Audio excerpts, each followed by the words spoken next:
코로나 바이러스 감염증 19 국내 발생 현황에 대해 말씀드리겠습니다.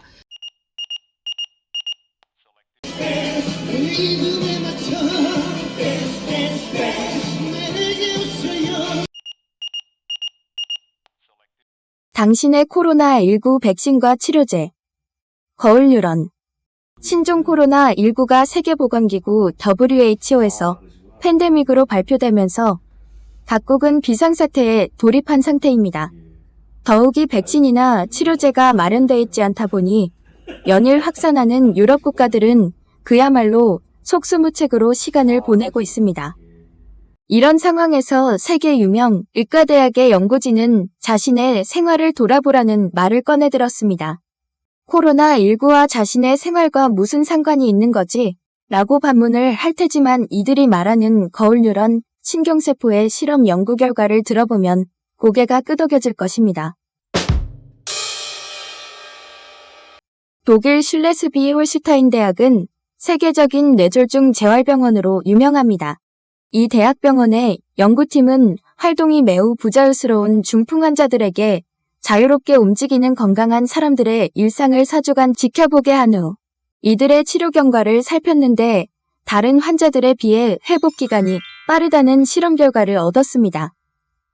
미국 UCLA 대학 신경과학자 마르코 이아코보니 교수는 수많은 실험을 통해 내가 보는 대로 뇌가 활성화된다는 것을 증명했습니다.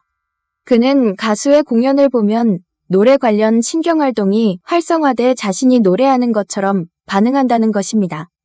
스트레스를 받아 화내는 사람을 보면 자신도 스트레스 호르몬이 분비돼 불쾌한 감정에 빠지고 웃는 사람을 보면 웃음 관련 신경활동이 활성화돼 기분 좋은 감정을 일으킨다는 것을 확인한 것입니다. 반대로 독일 함부르크 의과대학 마티아스 아우구스틴 교수는 입술에 염증이 잘 생기는 단순포진 바이러스 감염 환자들에게 음식물 쓰레기, 죽은 파리 등 부정적인 이미지의 사진을 지켜보게 한 후에 이들의 상태를 확인한 결과 환자의 40%가 입술 염증이 악화되고 혈중의 염증 수치가 크게 올라가는 것을 확인했습니다. 부정적인 상황에 시각적 체험만으로도 부정적인 감정을 일으키게 되고 이는 곧 병을 나쁜 방향으로 몰고 간다는 것이 실험 결과에서 나타났다고 밝혔습니다. 이런 거울 뉴런의 과학적 증명은 많습니다. 가장 확실한 실험 결과는 직접 눈으로 확인하는 것이 아닌가 합니다. 거울 뉴런의 실험 대상자였던 뇌졸중 환자들을 기능성 자기공명 영상으로 뇌의 변화를 추적 촬영한 결과 실제로 그들의 손상된 뇌지도가 빠르게 재생되는 것이 나타났습니다. 자신은 움직일 수 없지만 자유스럽게 사람을 보는 것만으로도 치유에 큰 도움이 된다는 결과를 눈으로 확인한 것입니다. 거울 뉴런은 거울로 따라하듯 자신이 보는 것을 직접 행동할 때처럼 활성화되는 특성으로 이름도 거울 뉴런으로 붙여졌습니다.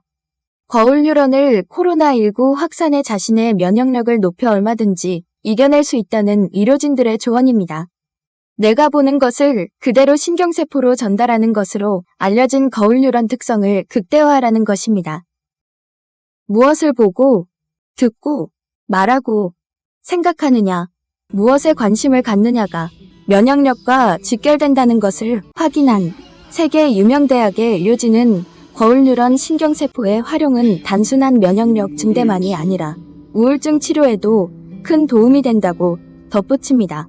옛날부터 전해 내려오는 우리나라의 태교가 거울 뉴런의 과학적인 원리에 기반하고 있다는 사실입니다.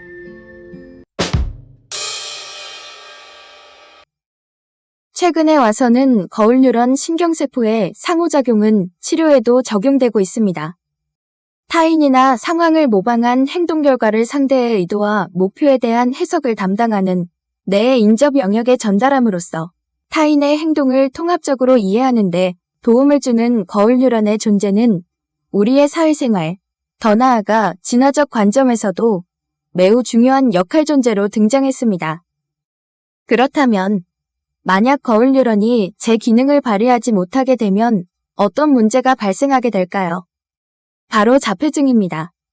타인의 행동 의도를 이해하고 미래 행동을 예측하는 능력은 의사소통과 사회적 상호작용에 필수적인데, 자폐증은 바로 이런 사회적 상호작용과 의사소통에 큰 어려움을 보이는 발달장애입니다. 자폐증을 앓으면 타인과의 의사소통 기술이 심각하게 부족해지고 친구 사귀기에 큰 어려움을 겪는 것입니다.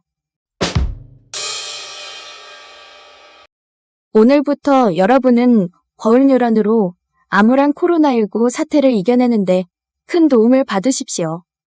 의료진들은 가장 우선적으로는 코로나19 유행으로 불안감이 많은 요즘 집안 환경을 밝게 만들어 자신의 뇌가 활성화되도록 하라고 말합니다. 좋았던 상황, 좋았던 시간, 좋았던 사람을 떠올려라. 사랑하는 사람의 웃는 사진, 좋아하는 스포츠 스타의 역동적인 사진 등을 잘 보이는 곳에 두고 수시로 보라. 컴퓨터와 휴대전화 바탕화면 등 자주 보는 곳에 좋은 감정이 드는 사진을 배치하라. 초록식물, 사랑해, 고마워라는 긍정적 에너지를 주는 글귀가 쓰인 생활소품 등을 눈에 잘 띄는 곳에 두라. 코로나19 관련 어두운 뉴스에만 집중하기보다 밝은 프로그램이나 신나는 음악을 자주 들으면서 실제 따라하라. 막강한 면역력의 힘을 바로 알고 코로나 공포증을 날려라. 건조한 환경을 피하고 환기를 자주 시켜라. 과식을 피하고 음식을 오래 씹어라. 과로를 피하고 면역세포가 재생되는 밤에 충분히 자라. 혈액순환이 원활하도록 몸을 충분히 움직이라고 권유하고 있습니다. 이 과정에 아기의 뇌에서도 옥시토신과 도파민 수용체가 쑥쑥 성장한다고 합니다. 또한 가능하다면 신나는 음악에 맞춰 몸을 흔들어대는 에어로빅 운동, 초록식물을 옆에 두고 빠르게 걷기나 천천히 달리기 등을 한 후 따끈한 물로 하는 샤워는 숨어있는 코로나19 백신이라고 의료진들은 강조합니다. 많은 의사들이 코로나19를 두고 치료제가 없다고 치료법이 없는 것은 아니다 라고 말합니다. 공식적으로 치료제는 없지만 바이러스 폐렴은 환자의 면역력으로 충분히 회복할 수 있다는 것입니다. 설령 코로나19에 감염됐더라도 인공호흡기 치료, 회복을 돕는 보존적 치료, 바이러스 증식 억제제에다 활성화된 면역력이 제공된다면 코로나 바이러스는 얼마든지 물리칠 수 있는 질병이라고 합니다. 코로나19로 개강이 연기되고 온라인으로 수업이 대체되는 코로나 비상상태에서 거울뉴런 신경세포는 최대한 자신을 활용해 면역력을 높이라고 손짓합니다. 한국의 대표 교육 채널 교육의 보편적 관점 유튜브 교육 방송 YBS였습니다.